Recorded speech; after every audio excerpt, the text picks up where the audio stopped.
my name is Ma르티나최종 and I teach SAT writing at PSU EduCenter. Today I'm going to give you a short introduction to my favorite part of an SAT exam, which is the essay portion. So every SAT exam begins with a 25-minute long essay question. And this is a sample prompt that I brought with me, which is, are people better off at making decisions if they remain objective and impartial? So because you only have 25 minutes, this is not going to be like your other standard high school essay, so you don't need to put so much pressure on yourself. As long as you remember the basic structure of every SAT essay, you should be able to write a 10 or above score essay for every question every time. So the structure that I just told you about begins with a thesis. So the thesis is very important because this is going to be the foundation of the essay. In other words, the whole reason you're writing your SAT essay is for this thesis. So your thesis should answer the prompt that they give you. So either, yes, people are better off at making decisions if they remain objective, or no, people are better off if they're subjective and have opinions of their own. So it's usually a yes or no question, but if you want a high-scoring essay, then you probably want to delve deeper than a yes or no.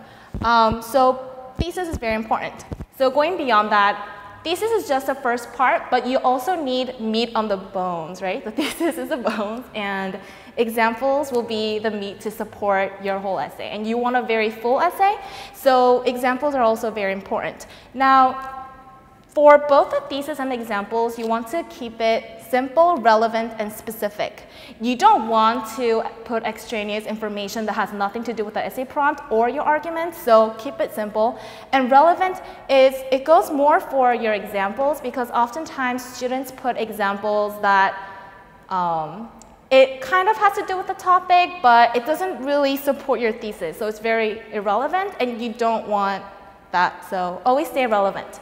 And specific. So for example, instead of talking about your family struggles, pick one family struggle. So maybe you got into a fight with your brother over Thanksgiving. So talk about that. Don't talk about the fact that you always fought with your brother.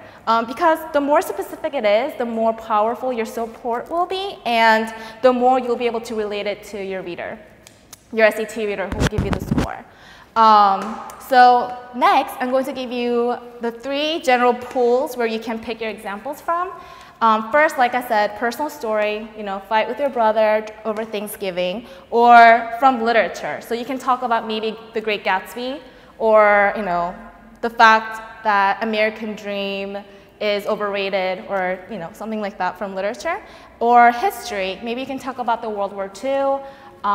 Maybe you can talk about Obama becoming the first African-American president, something specific, but from these 3 pools. Although I'll give you one warning, is that from personal story, don't choose to write the personal story if it's not going to be relevant or specific. So you really want to be careful with a personal story, because with personal story, you can really hit it and get a 10 or maybe even a 12 on your essay if it's really powerful and relevant.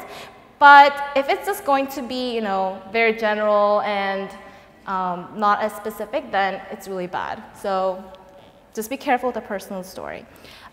So now you have your thesis and examples. So now what, right?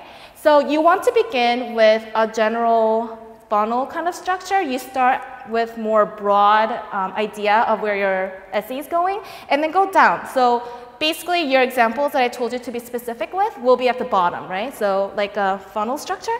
So the introduction, don't just put your thesis, just because that's your first impression, right? When you meet someone, you don't want to just be like, hi, my name is Martina. I'm going to tell you why you should be friends with me.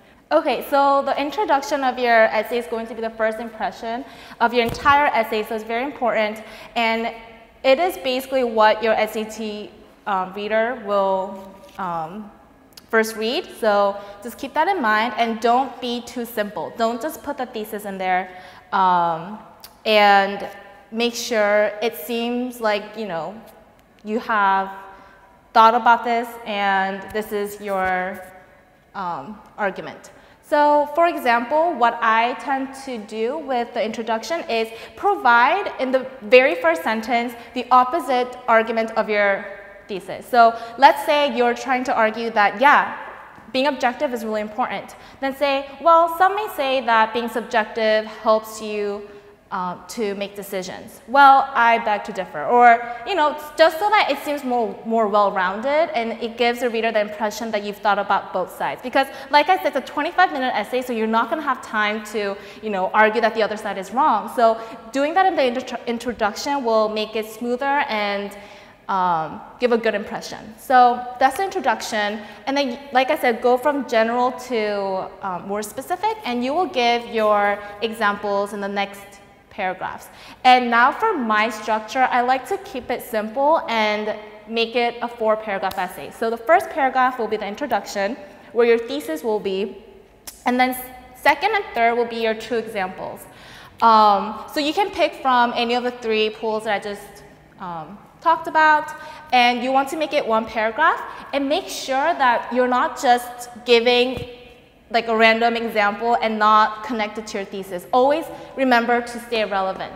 So let's say for this question, yeah, it's important to be objective because when we perceive, right, like when we see things or when we hear things, we don't just take it in objectively. We have extraneous information surrounding what we see or what we hear to make it not a total complete fact.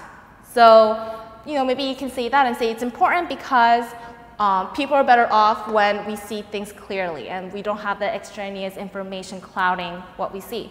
So always remember to connect it back to your thesis for your 2 other examples. And for conclusion, I know this is like the Achilles heel for most students because they're like, well, I don't want to be too repetitive, but I want to end this essay, so what do I do? So go back to what you said in your introduction and say, well, being subjective may seem like a good thing, but it's not because, and kind of summarize what you said in the example paragraphs, but not exactly. So just, you know, sum up what was important about the 2 examples you had.